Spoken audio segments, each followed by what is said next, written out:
Bien, amados, le he puesto por título a este mensaje, una gratitud que salva. ¿Cómo se llama el mensaje? Una gratitud que salva. En Lucas capítulo 17 vemos un pasaje que yo creo que muchos hemos leído ya y vamos a tratar de sacar el pan nuestro de este día. Lucas capítulo 17, verso 11, dice, yendo Jesús a Jerusalén, pasaba entre Samaria y Galilea.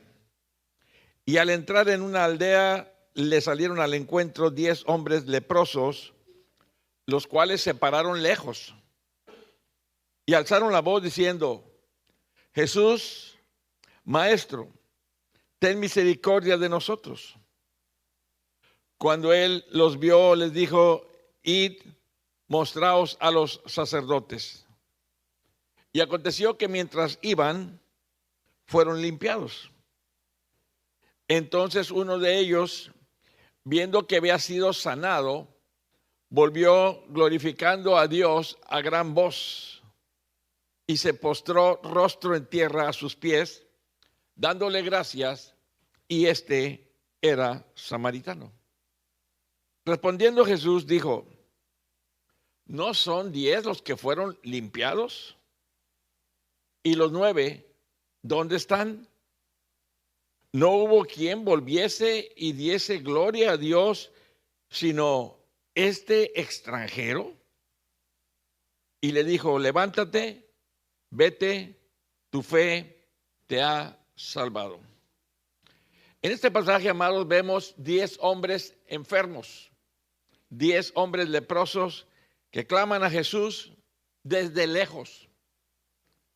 Todos son sanados. Pero solo uno,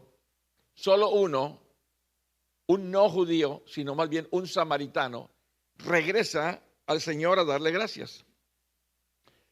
En este milagro el Señor revela algo interesante, revela no solo su poder para limpiar el cuerpo, sino también su deseo de sanar el alma.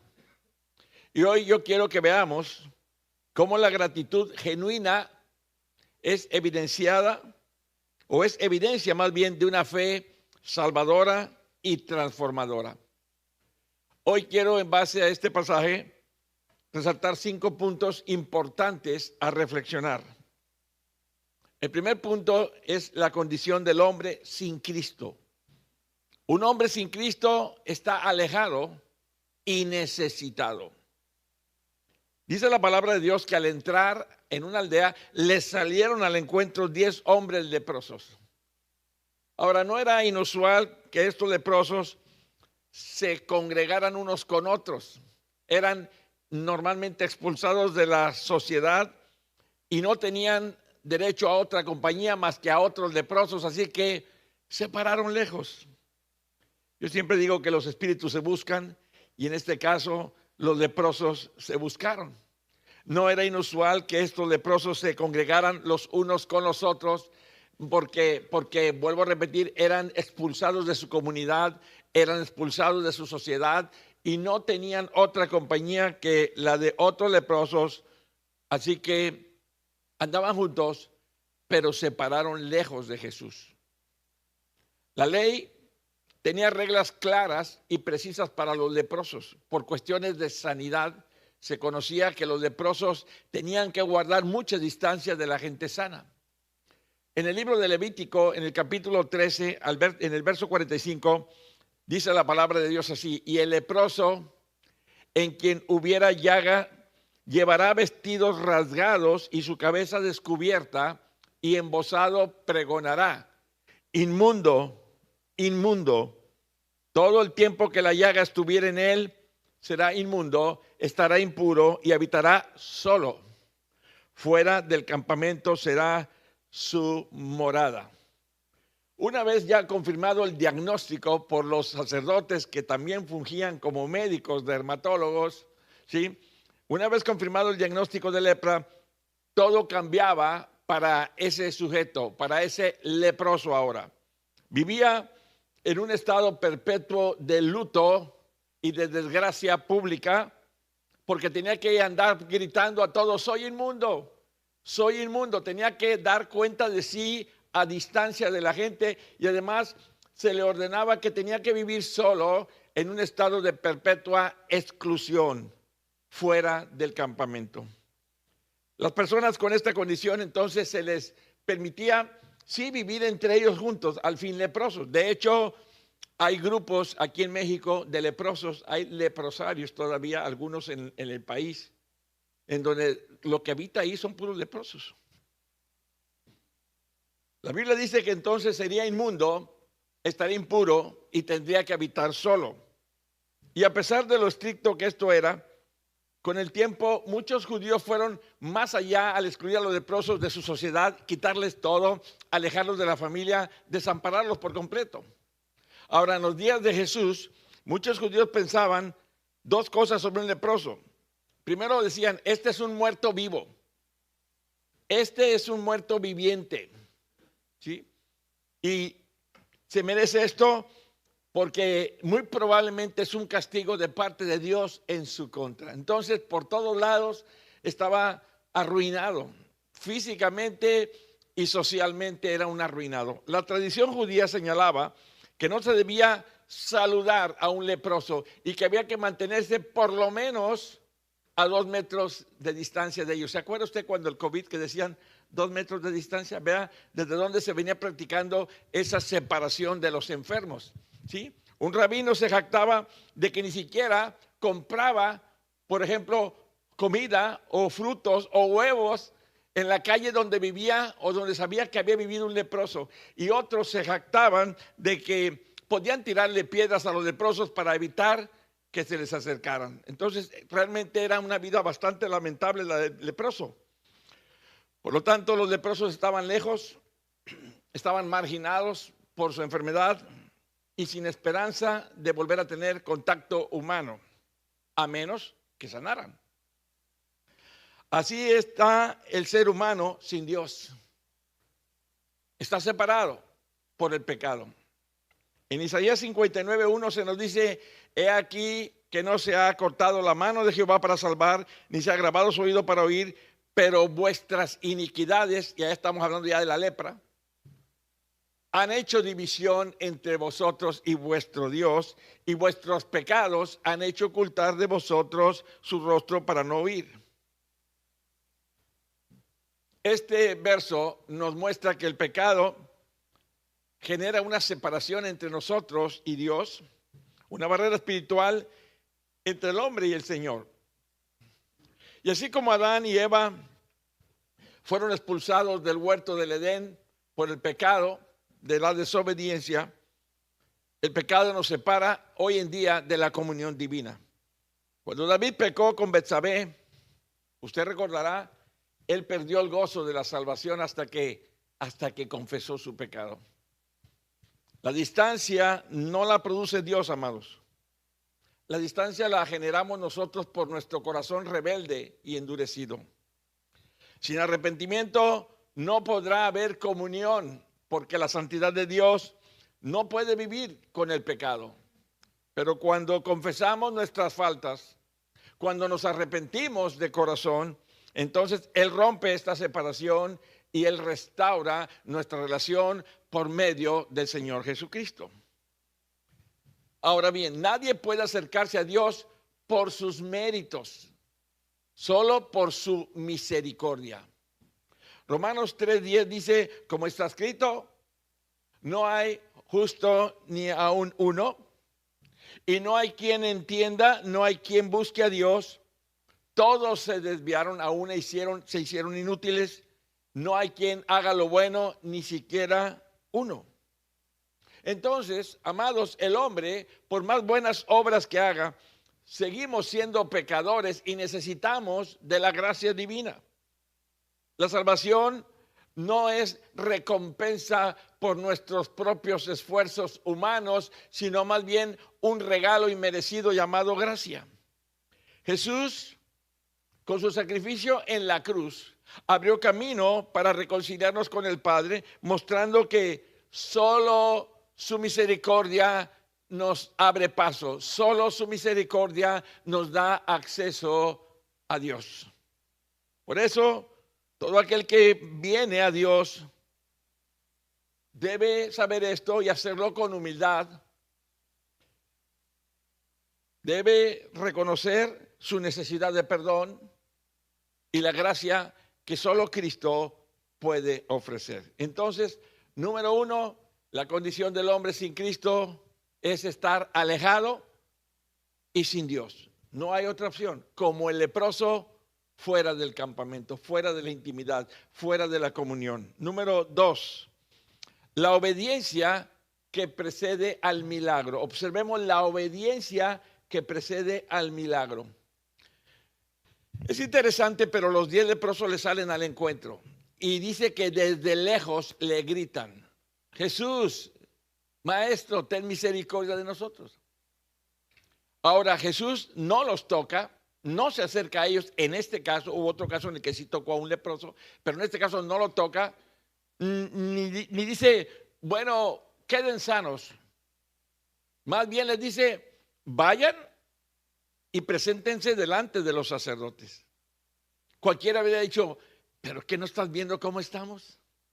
¿Qué no estás viendo que fueron ellos los que nos corrieron del campamento? ¿Que no te has dado cuenta que son ellos los que no nos dejan volver? ¿Cómo crees que vamos a ir a ver al sacerdote si estamos leprosos? ¿Que no se nos nota? Sin embargo, ellos obedecieron y fueron camino hacia los sacerdotes. Obedecieron antes de ver el milagro. Ojo, la fe verdadera actúa antes de ver resultados. Fue notable entonces que Jesús les pidiera que fueran a los sacerdotes cuando todavía seguían leprosos. Obviamente esto sin duda es caminar por fe. Él me dijo que fuera y así como estoy, voy en busca del sacerdote. Ahora, en toda la escritura, amados, vemos un principio divino inmutable. Y es que antes de cada milagro hay un acto de obediencia. Dios se agrada cuando el ser humano recibe y obedece su palabra. Responde con fe, aunque no entienda completamente por qué nos dijo que fuéramos al sacerdote si todavía seguimos leprosos.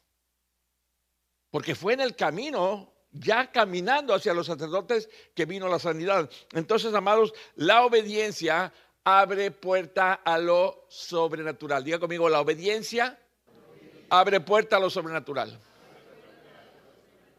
Porque fue sobrenatural. No hubo tratamiento médico, no hubo clínica de por medio, no hubo ninguna otra cosa más que obedecer la palabra del Señor. Y bueno, amados, la obediencia abre puerta a lo sobrenatural porque demuestra que estamos dependiendo totalmente de Dios y no de nuestra propia inteligencia, de nuestros propios razonamientos, de nuestras propias fuerzas. En Lucas capítulo 5, en los versos 4 al 6, Jesús le pidió a Pedro que echara las redes, ¿se acuerda? ¿Se acuerda que habían pescado toda la noche? ¿Se acuerda que ellos eran pescadores expertos? ¿Se acuerda que no habían sacado nada, que ya estaban limpiando las redes? Y aún después de una noche estéril, una noche sin pesca, una noche sin fruto, Jesús les dice, echen la red. Contra toda postura sabia de un buen pescador diría, no, ¿cómo crees? Hemos pescado toda la noche y no salió nada. Sin embargo, Pedro respondió, en tu palabra echaré la red. ¿Qué fue lo que pasó? Que su obediencia abrió puertas a un acto sobrenatural, a un milagro tan grande que dice la escritura que las redes se rompían a causa de la abundancia de peces. Entonces, amados, antes del milagro hubo una fe expresada en obediencia. Oyeron, obedecieron y vieron un milagro. La única condición para ser sanados en aquellos 10 leprosos era la obediencia. Habiendo recibido órdenes, ellos lo que seguía era obedecer. Diga conmigo, obedecer. Si Él era el Señor, como ellos lo habían expresado, como ellos lo habían clamado, entonces tenían que probar su fe a través de la obediencia. Amados, Dios honra este tipo de fe.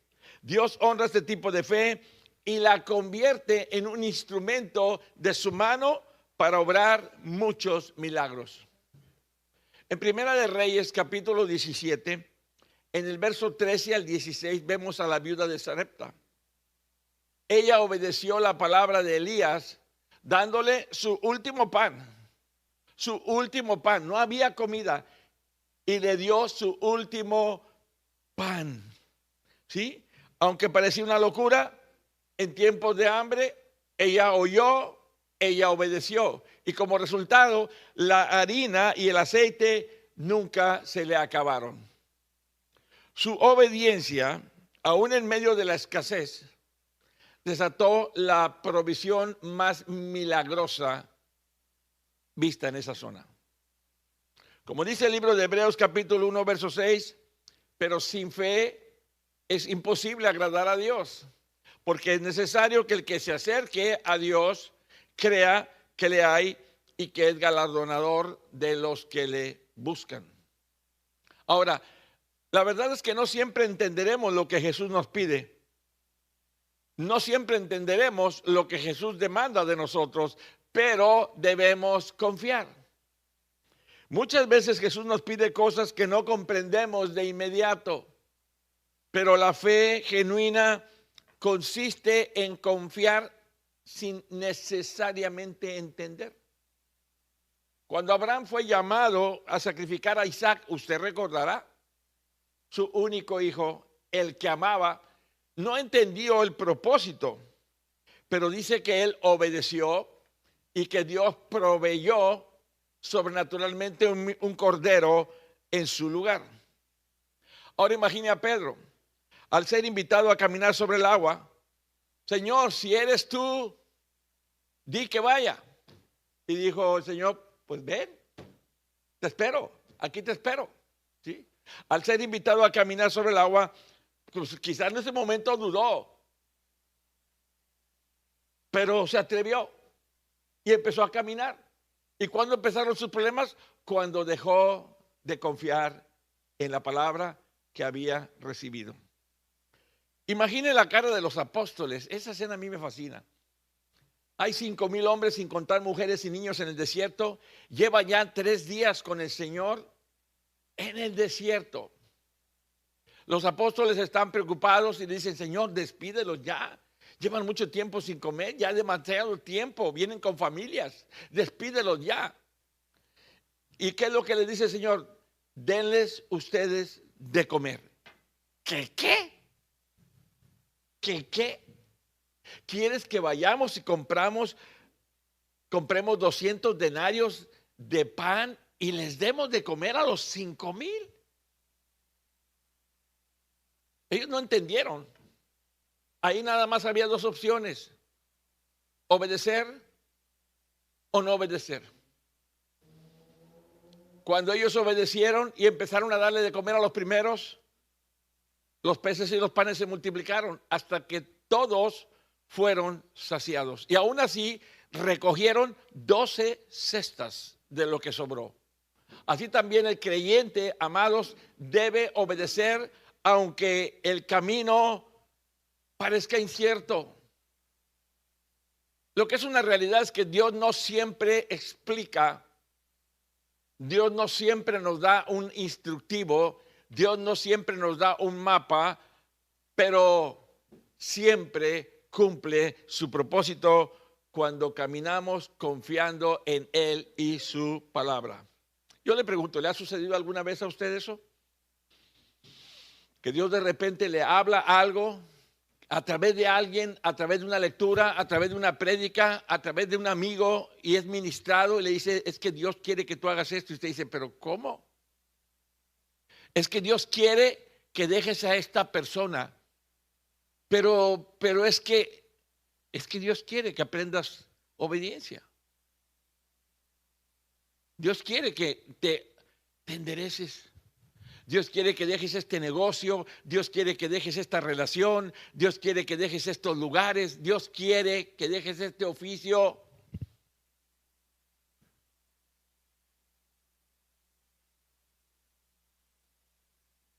¿Le ha pasado eso?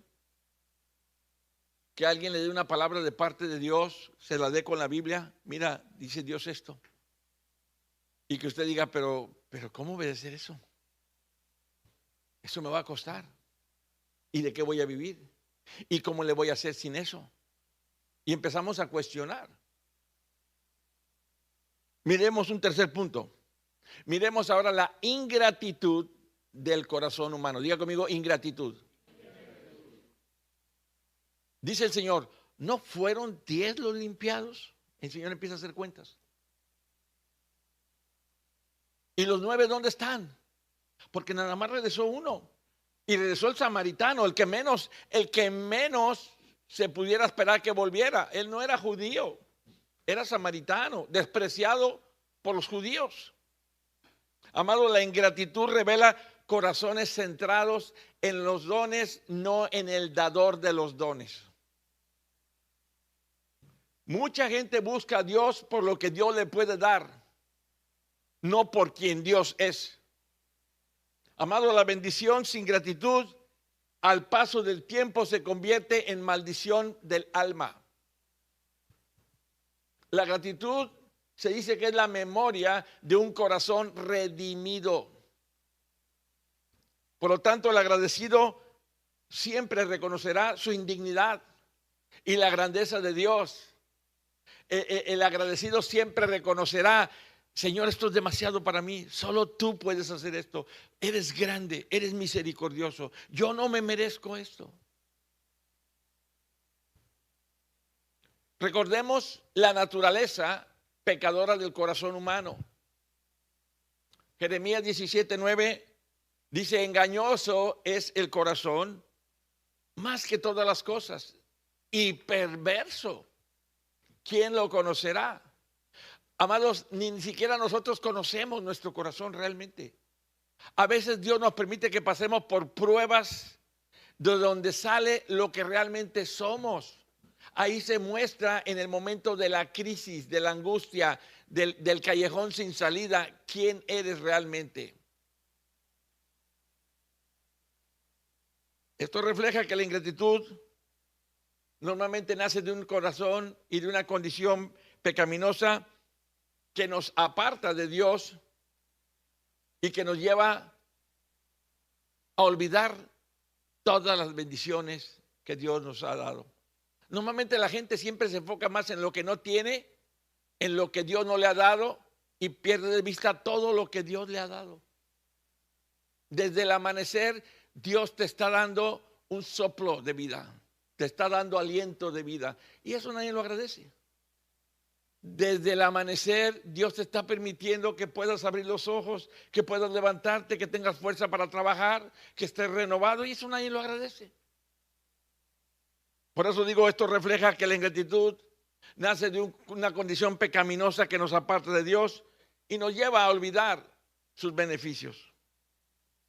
La tendencia, amados, de nuestra carne es a ser autosuficientes y olvidarnos de las bendiciones divinas.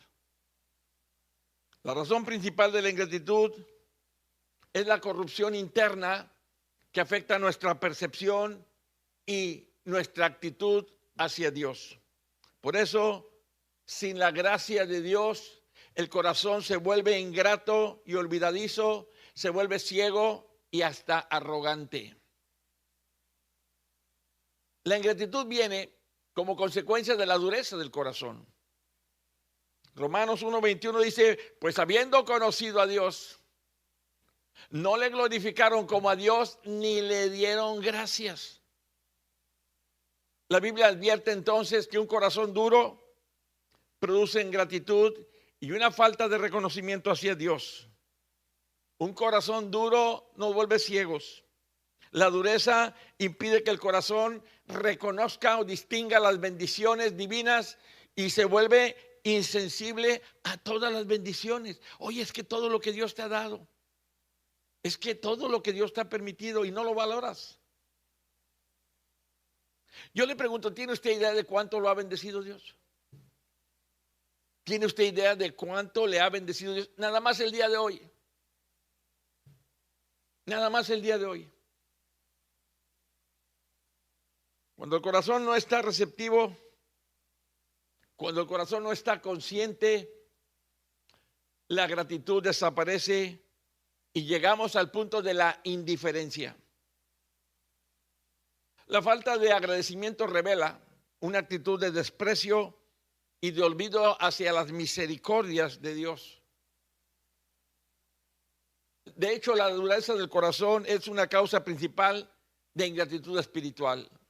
Tenemos un corazón duro que no reconoce, que no acepta, que no agradece, que no dimensiona.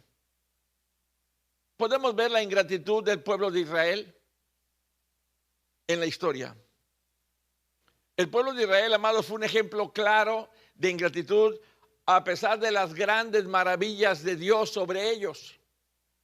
Dios fue claro en advertirle a ellos y lo está haciendo ahora con nosotros, que no debemos ser ingratos, que tenemos que tener cuidado.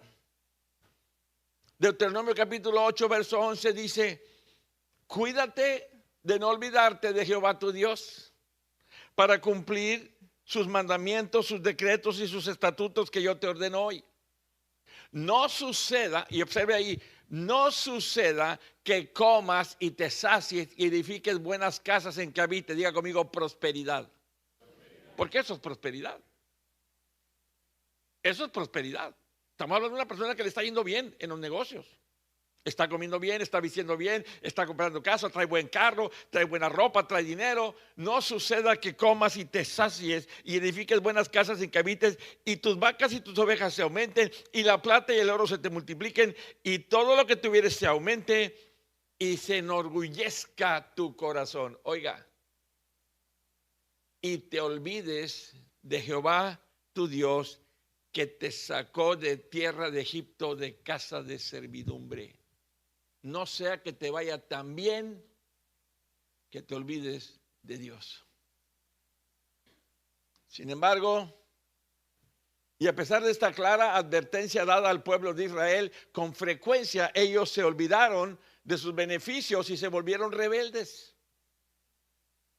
La historia de Israel, amados, muestra cómo la ingratitud se manifiesta en la recepción de bendiciones sin reconocimiento. La desobediencia y la falta de gratitud los llevaron a un alejamiento de Dios. Y este ejemplo enseña que la ingratitud puede conducir finalmente al rechazo de la gracia divina. ¿Y cuánta gente no conoces tú que está en ruinas y le acercas el mensaje de la cruz y le dices Dios te ama, Dios te quiere ayudar, Dios te quiere sanar y rechazan a Dios en su desgracia, en su pobreza, en su miseria, en su esclavitud y rechazan la gracia? Por lo tanto puedo decir que la ingratitud nos cierra puertas a la bendición. Nos lleva a perder las bendiciones de Dios. En Deuteronomio 28, verso 47 dice, por cuanto no serviste a Jehová, vea, ahí vienen las consecuencias. Le está hablando a un pueblo duro, a un pueblo rebelde, a un pueblo que no aceptó, que no reconoció, que no dio gracias, que no caminó en obediencia. Por cuanto no serviste a Jehová, tu Dios, con alegría. ¿Con qué? ¿Con qué? Con alegría. Servir con alegría. Por cuanto no serviste a Jehová tu Dios con alegría y con gozo de corazón, por la abundancia de todas las cosas, servirás por tanto a tus enemigos, que enviará Jehová contra ti con hambre y con sed y con desnudez y con falta de todas las cosas, y él pondrá yugo de hierro sobre tu cuello hasta destruirte. ¿Qué pasaje tan fuerte? Por cuanto no te gozaste de lo que Dios te dio, mira lo que va a pasar contigo. La Biblia dice, amados, que por no reconocer y agradecer a Dios, el pueblo podía perder sus bendiciones y ser entregado a las adversidades. ¿Por qué? Porque la ingratitud cierra puertas a mayores bendiciones, porque demuestra falta de fe y reconocimiento hacia Dios. Amado, la gratitud activa la misericordia divina. Cuando usted aprende a darle gracias a Dios, aún por lo que no tiene, usted activa, usted enciende la misericordia divina y genera caminos para la bendición. Por eso, amado, la ingratitud no solo es un pecado, sino un obstáculo para recibir nuevas y más grandes bendiciones. Y observemos a Jesús, nuestro más grande modelo de gratitud. En Juan capítulo 11, verso 41, está Jesús delante de la tumba de Lázaro. Observe. Entonces quitaron la piedra donde había estado, donde había sido puesto el muerto. Diga conmigo, el muerto. Llevaba 4 días, no había duda que estaba muerto. Él no andaba de parranda, él sí estaba muerto, muerto, muerto. Y Jesús, alzando los ojos a lo alto, dijo: Padre, gracias te doy por haberme oído. ¿Por qué? Por haberme oído. Yo sabía que siempre me oyes, pero lo dije por causa de la multitud que está alrededor, para que crean que tú me has enviado. Por favor, entendamos, hasta ahí Lázaro sigue muerto. Él está orando y ya quitaron la piedra, ahí está la entrada, pero el muerto sigue muerto. Y él empieza a dar gracias antes de que el muerto resucite. Es que la gratitud abre puertas a lo sobrenatural. Es que la gratitud permitió que Lázaro saliera. Jesús empezó a dar gracias antes de que Lázaro resucitara. A pesar de ser humano, Jesús nos mostró ahí que la gratitud es una actitud fundamental. La gratitud demuestra reconocimiento y humildad, cualidades esenciales para una relación cercana con Dios. Dios mira de lejos a los altivos, Dios mira de lejos a los arrogantes, Dios mira de lejos a los prepotentes, Dios mira de lejos a los soberbios. La actitud de gratitud es una actitud que nos permite acercarnos con confianza. La ingratitud, en contraste, revela orgullo, revela autosuficiencia. La vida de Cristo, amado, nos llama a vivir entonces en constante gratitud como reflejo de nuestra dependencia de Dios. Vivir en gratitud. La Biblia nos insta a los creyentes a vivir con gratitud en todo momento. Ya conmigo, en todo momento. En las buenas y en las malas, en la salud y en la enfermedad, en la alegría y en la tristeza, en la riqueza como en la pobreza, siempre dando gracias a Dios en todo momento. Y Primera de Tesalonicenses nos exhorta a cultivar un corazón agradecido y nos dice: dad gracias en todo, porque esta es la voluntad de Dios para con vosotros en Cristo. Dad gracias en todo, en las buenas y en las malas. Gracias, gracias, gracias. No estoy diciendo que dé gracias por la enfermedad. Doy gracias en medio de la enfermedad porque Él sigue ahí conmigo. Doy gracias en medio de los problemas económicos porque Él es mi soporte principal. La gratitud no debe ser solo una reacción. Bueno, ya me dio, ahora voy a dar gracias. No, debe ser una actitud permanente en nuestras vidas. Permanente.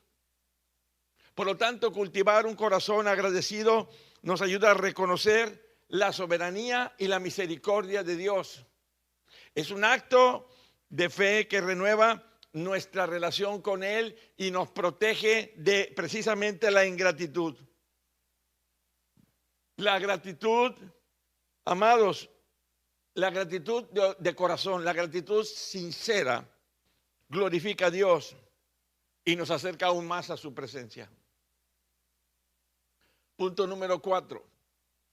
La verdadera gratitud se expresa en alabanza y servicio. ¿En qué? en alabanza y servicio. La verdadera gratitud se expresa en acción, no solamente en palabras, en alabanza y sacrificio. Lucas 17:15 dice, entonces uno de ellos, viendo que había sido sanado, volvió glorificando a Dios a gran voz. Diga conmigo, a gran voz. Y se postró rostro en tierra a sus pies, dándole gracias, y este era samaritano. El samaritano, considerado impuro por los judíos, regresa glorificando a Dios en voz alta y postrándose ante Jesús. Aclaro que los 10 fueron sanados. Aclaro que los 10 fueron limpiados. No regresó porque él fue el único sano.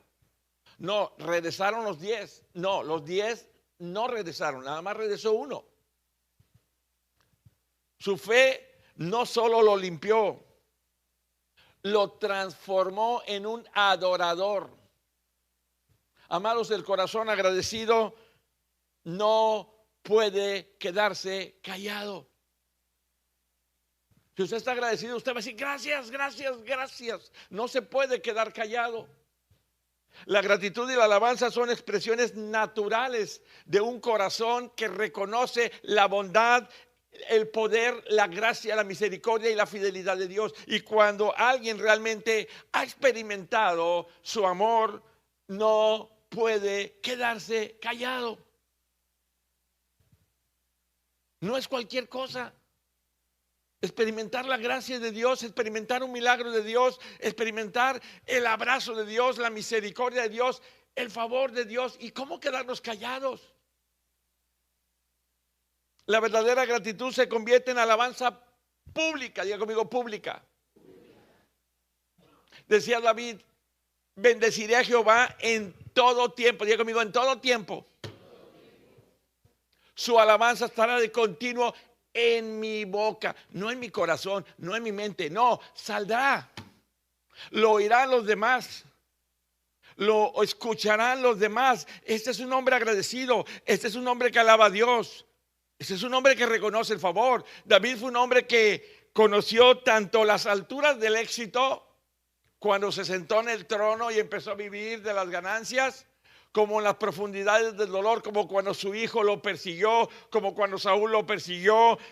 Pero en cada etapa de su vida, David aprendió a levantar su voz en gratitud. En el Salmo 34:1 declara, bendeciré a Jehová en todo tiempo. Diga conmigo, en todo tiempo. Su alabanza estará de continuo en mi boca. Y esta expresión no nació de la comodidad, sino de la experiencia de ser librado de la muerte y del peligro. ¿Cuántas veces lo quiso matar Saúl? Su propio hijo se le volteó en contra. Así que su agradecimiento, amados, no quedó en silencio, sino que se convirtió en canto, se convirtió en poesía, se convirtió en un testimonio vivo y público. David entendía que la gratitud no es un sentimiento pasajero. Me lo hizo hoy y hoy le di gracias, mañana ya me olvidé. Sino más bien es una decisión diaria de reconocer la bondad de Dios. Cuando su corazón rebosaba de gratitud, obvio, sus labios no podían callar. Él tenía que agradecer cuán grandes cosas había hecho Dios para con él. ¿Recuerda usted a Ana y su lucha por un hijo? En la mañana una de las predicadoras mencionó a Ana y a Penina, su rival. Dice, mi corazón se regocija en Jehová, mi poder se exalta en Jehová. Primera de Samuel 2:1. Vea cómo ella estaba alabando a Dios. Años había estado clamando por su esterilidad. Y tras años de esterilidad, Dios le concedió a Samuel como respuesta a su oración perseverante. Y su primera reacción no fue callar y decir, voy a esconder que estoy embarazada. No, fue elevar una oración de alabanza. Ana comprendió que su bendición no era producto de su esfuerzo, sino de la gracia divina. Su canto no solo expresa agradecimiento, expresa reconocimiento del poder soberano de Dios sobre toda circunstancia, incluyendo su esterilidad. Y en su gratitud ofreció lo más valioso que tenía. Diga conmigo, lo más valioso. ¿Qué era lo más valioso para ella? Su hijo. Había peleado por un hijo y ahora que lo tenía, se lo ofreció a Dios. Se lo ofreció para el servicio a Dios. Su historia nos enseña, amados, que el verdadero agradecimiento no solo se expresa con los labios, no solo se expresa con palabras, se expresa con una entrega honesta, con un servicio a Dios. Ana nos recuerda que un corazón agradecido no se aferra a lo recibido, sino que lo consagra para la gloria de Dios. Abraham tampoco se aferró a Isaac cuando Dios se lo pidió. María expresó una de las oraciones más hermosas de gratitud conocidas, como el Magnificat. En esa oración, María proclama: engrandeceré mi alma al Señor y mi espíritu se regocija en Dios mi Salvador. Y es que al recibir el anuncio del ángel, su corazón no se llenó de temor ni orgullo, sino de agradecimiento por haber hallado gracia ante Dios. Ella reconoció que el favor divino no era un mérito propio, sino un acto de misericordia del Altísimo. Y su gratitud fue tan profunda, amados, que estalló en alabanza, recordando las grandes obras de Dios hechas a favor de los humildes. María no se quedó callada. María compartió su gozo con otros y exaltó al Señor públicamente. Por lo tanto, su ejemplo nos enseña que la verdadera gratitud brota del reconocimiento de quién es Dios y de lo mucho que Dios nos ha dado sin merecerlo.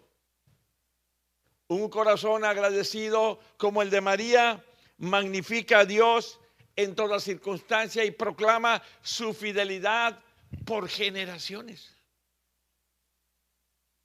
¿Y qué decir de Pablo y Silas? Después de ser azotados y encarcelados injustamente en Filipos, en lugar de quejarse, a medianoche, orando, cantaban himnos a Dios. Pablo y Silas nos demuestran que la verdadera gratitud no depende de las circunstancias, sino de la confianza de Dios. En ese oscuro calabozo, su alabanza se elevó como una ofrenda de fe. No había la hermosa música que hemos tenido aquí, no había libertad, no había consuelo humano, pero sí un corazón agradecido que reconocía la soberanía del Señor. Su gratitud se convirtió en testimonio. Dice que los presos lo escuchaban y que Dios respondió enviando un terremoto que abrió las puertas de la cárcel. A través de la adoración, no solo fueron liberados físicamente, sino que también el carcelero y su familia fueron salvos. Este episodio nos enseña que la gratitud tiene poder para cambiar atmósferas y corazones. La gratitud tiene poder para cambiar atmósferas y corazones. Y cuando agradecemos en la prueba, mostramos que nuestra confianza está en un Dios que obra aún en la oscuridad, aún en el silencio, aún cuando la lógica dice no hay salida alguna. Miremos ahora al Señor Jesús haciendo un milagro. Está en una casa, la casa está rodeada por gente, 4 buenos amigos traen a un paralítico, no encuentran cómo llegar al Señor, se van por la parte de atrás, se suben al techo, quitan parte del techo, bajan al paralítico y se lo ponen enfrente. Y Jesús sana al paralítico.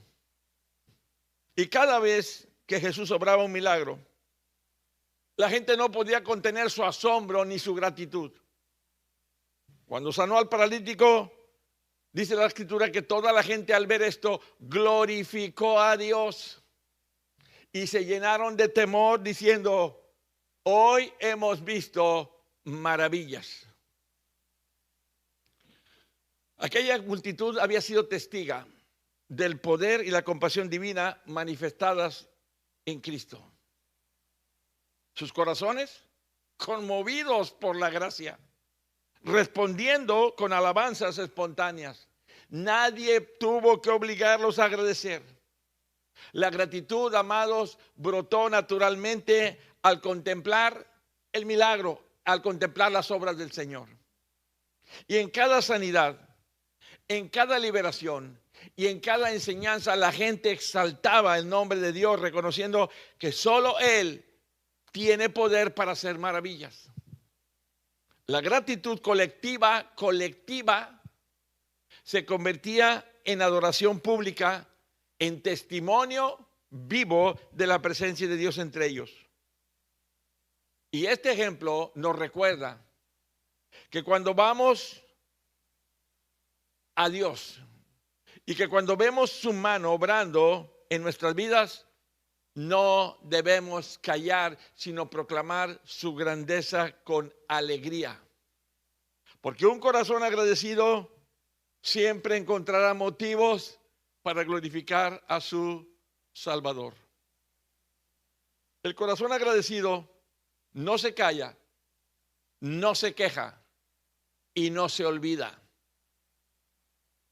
Un corazón verdaderamente agradecido reconoce que todo lo que tiene proviene de la mano bondadosa de Dios. ¿Cuántos entienden esto?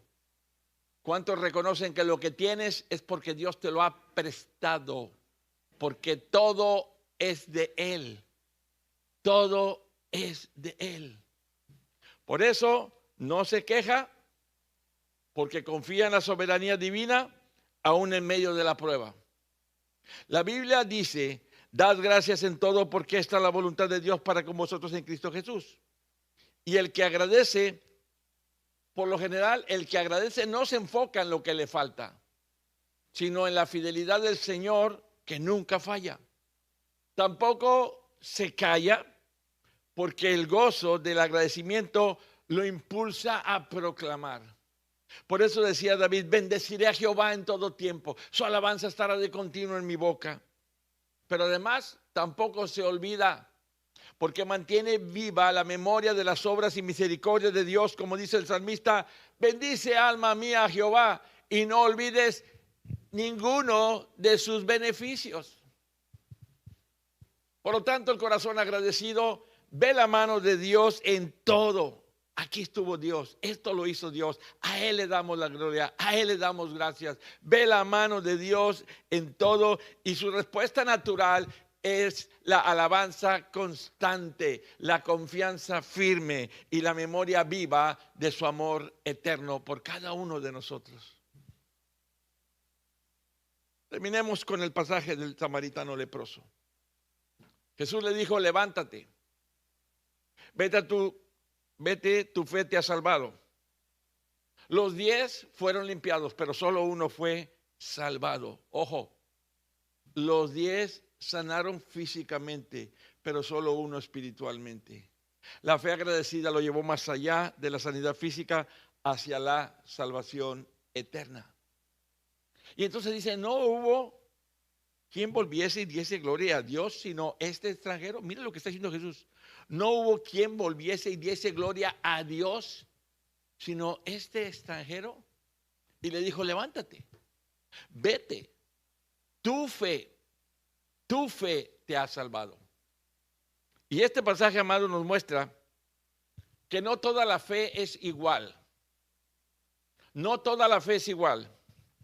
9 fueron sanados, pero solo uno fue salvado, porque su fe no se limitó al milagro físico, sino que lo llevó a una relación personal con Jesús. Amado, la fe que salva reconoce la necesidad del alma.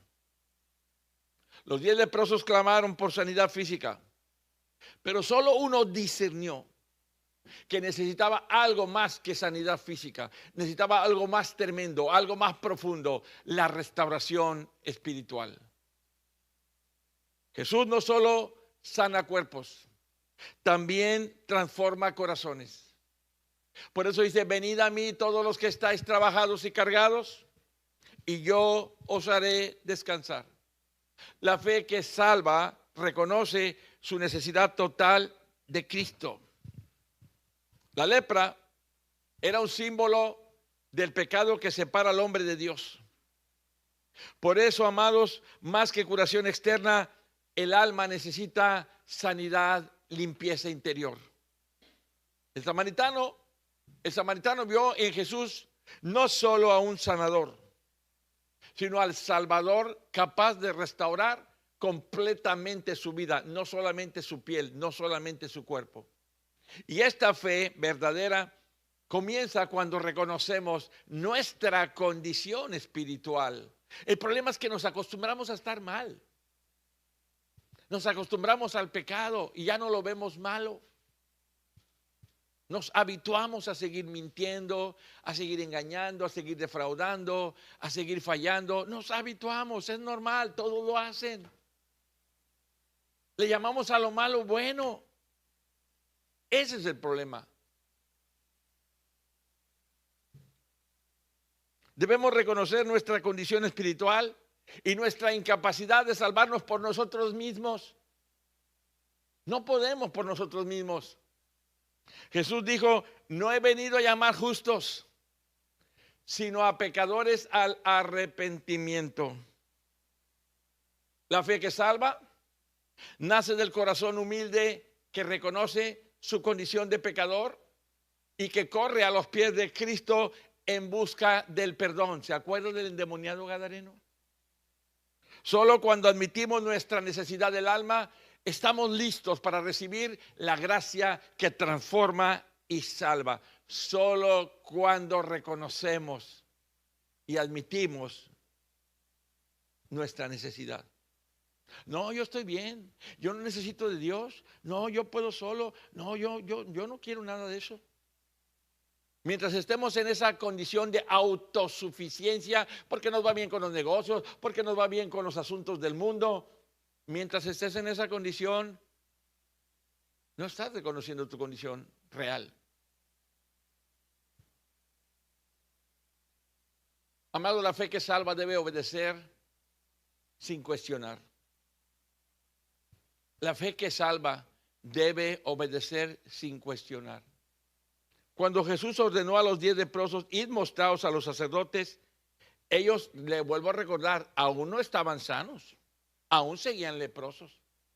Sin embargo, obedecieron sin pedir explicación y garantías. ¿Y cómo, qué va a pasar si vamos así leprosos? ¿No crees que nos agarren a pedradas? ¿No sabes que no nos podemos acercar? No objetaron nada. Jesús les dijo, vayan y muéstrense, y empezaron a caminar hacia los sacerdotes.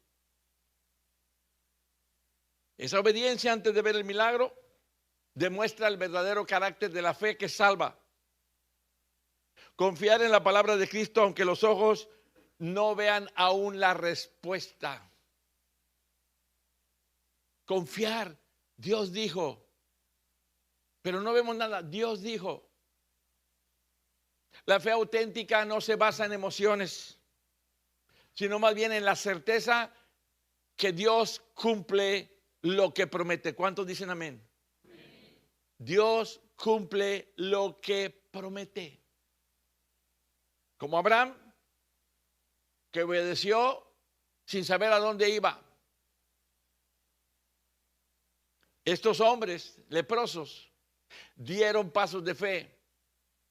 Y en el camino, diga conmigo, en el camino. No fue algo inmediato. Fue en el camino. ¿Qué tantos pasos dieron? ¿Qué tantos metros avanzaron? ¿Qué tanta distancia habían desarrollado? ¿Cuánto tiempo llevaban caminando? No sé, pero dice que en el camino los 10 fueron limpios. ¿Qué nos enseña esto, amados? Que la obediencia activa es evidencia de una fe viva. Jesús honra a quienes confían plenamente en Él, porque la fe que no obedece es una fe estéril, pero la que actúa en su misión produce frutos y bendición. Creer es obedecer, y obedecer es demostrar que confiamos en el poder de su palabra. La fe que salva, por lo tanto, se vuelve en gratitud. Ese leproso samaritano se volvió en gratitud. La fe que salva se vuelve en gratitud. Por eso solo el samaritano regresó para dar gracias. La gratitud fue la evidencia visible de su fe genuina. Por eso dice en 1 Tesalonicenses 5:18, dad gracias en todo. Ahora, el leproso samaritano no tenía derecho religioso a acercarse a Jesús. El leproso samaritano no tenía derecho religioso. Él estaba excluido de la religión. No podía acercarse a Jesús, pero su fe traspasó barreras. Cuando fue sanado, podemos observar entonces, no pensó en sí mismo, no pensó en quién soy yo, no me van a recibir, yo no merezco eso, yo soy samaritano. Él no pensó en él pensó en la gratitud que había y que él quería expresar glorificando a Dios. Por lo tanto, su gratitud brotó al reconocer que todo fue solo por gracia, no por mérito. ¿Quién era él? Excluido, samaritano y leproso. Efesios 2, 8, 9 confirma, por gracia sois salvos por medio de la fe, no por obras, no porque no lo merezcamos. La fe que salva siempre reconoce la misericordia inmerecida de Dios. Por lo tanto, quien ha sido verdaderamente tocado por Jesús no puede permanecer indiferente ni callado. Su corazón rebosa y debe rebosar en adoración. La gratitud distingue al creyente superficial del que realmente ha creído para salvación. La fe que salva reconoce a Jesús como Señor y no duda. El leproso no solo agradeció, se postró a los pies de Jesús. Y esto revela adoración, no solo aprecio humano. Muchas gracias. No. Lo adoró, se humilló, lo exaltó, lo reconoció. Él entendió, amados, que Jesús no era un simple sanador, sino el Hijo de Dios. Y la Biblia dice que si confesares con tu boca que Jesús es el Señor y creyeres en tu corazón que Dios lo levantó de los muertos, serás más que sano, serás salvo. Porque te puedes ir muy sano al infierno, ¿eh? Te puedes ir con un certificado médico de 0 enfermedades, bienvenido al infierno. Ahí nos viene uno bien sano. Por eso Jesús decía, si tu ojo te es ocasión de pecar, aunque sea tuerto, pero llégale al cielo. No vaya a ser que veas con una 20/20 al infierno y veas perfectamente el infierno que te espera. La fe que salva siempre llevará al reconocimiento de Cristo como Señor y Salvador. No hay duda, Él es el camino, la verdad y la vida. ¿Recuerda usted al ciego de nacimiento? Ahí tenemos un buen ejemplo. Jesús primero lo sana de la vista. Fue un milagro, nacido ciego. Y de pronto mira, y eso fue un problema muy serio para los escribas y fariseos. Pero le preguntan al papá, ¿este es el que dicen ustedes que les nació ciego? Sí, él es. ¿Y cómo es que ve? No sé, te podemos decir que es nuestro hijo. Pero ¿cómo es que ve? No sabemos. ¿Edad tiene? Pregúntale a él. Y él viene con el ciego y le dicen, oye, ¿y eras verdad que tú eras ciego? Sí. ¿Y cómo es que ves? Pues no sé. Pero ustedes, ¿cómo es que no ven tampoco? Que él me sanó.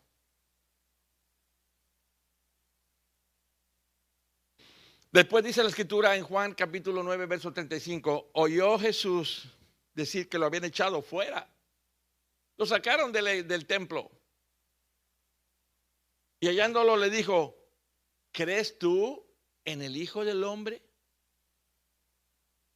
Ya está viendo, ya está frente a Jesús. ¿Crees tú en el Hijo del Hombre? Y él respondió y dijo, ¿y quién es, Señor, para que yo crea en él? Y Jesús le dijo, pues me estás viendo. Tú lo has visto. Y el que habla contigo, ese es decir, soy yo. Y ahí viene la sanidad emocional, la sanidad física y la sanidad espiritual. Él entonces dijo, creo, Señor, y le adoró. ¿Qué hizo? Le adoró. La verdadera fe te lleva a la adoración. La fe que salva produce entonces una transformación interior. Jesús no solo le dijo, has sido sanado, sino tu fe te ha salvado. Y esta declaración indica un cambio eterno, no solo temporal. No era un asunto de piel nueva, piel de bebé. No, era un asunto de vida eterna. La fe genuina, amados, produce vida nueva, perdón y comunión con Dios. Dice la palabra de Dios, de modo que si alguno está en Cristo, nueva criatura es.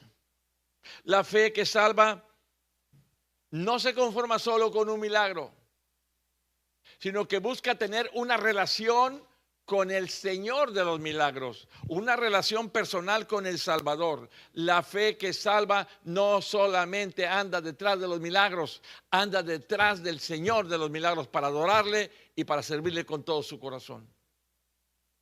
¿Cómo olvidar entonces la transformación de aquel hombre gadareno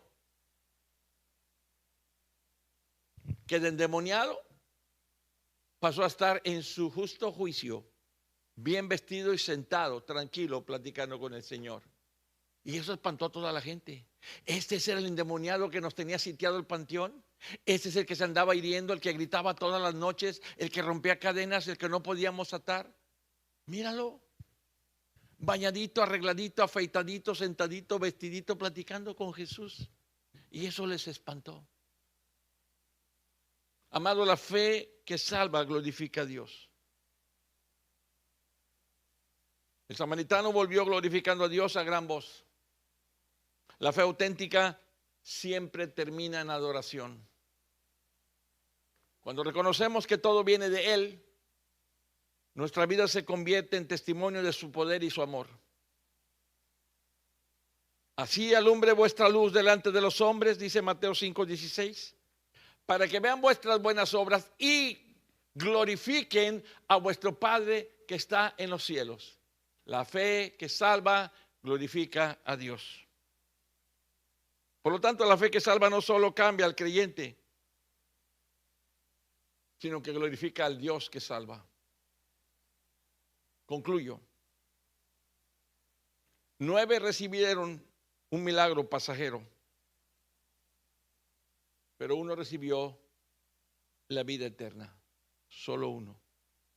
Jesús sigue preguntando el día de hoy, ¿y dónde están los otros 9?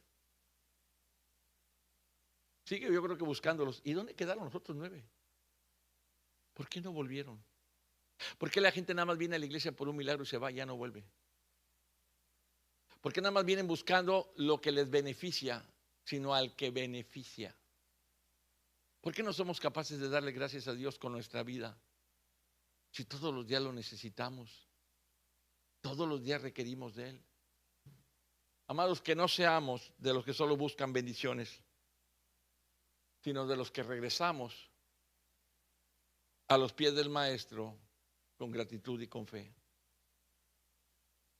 Recuerde, solo la fe que reconoce, que obedece, que agradece y que adora es la fe que salva.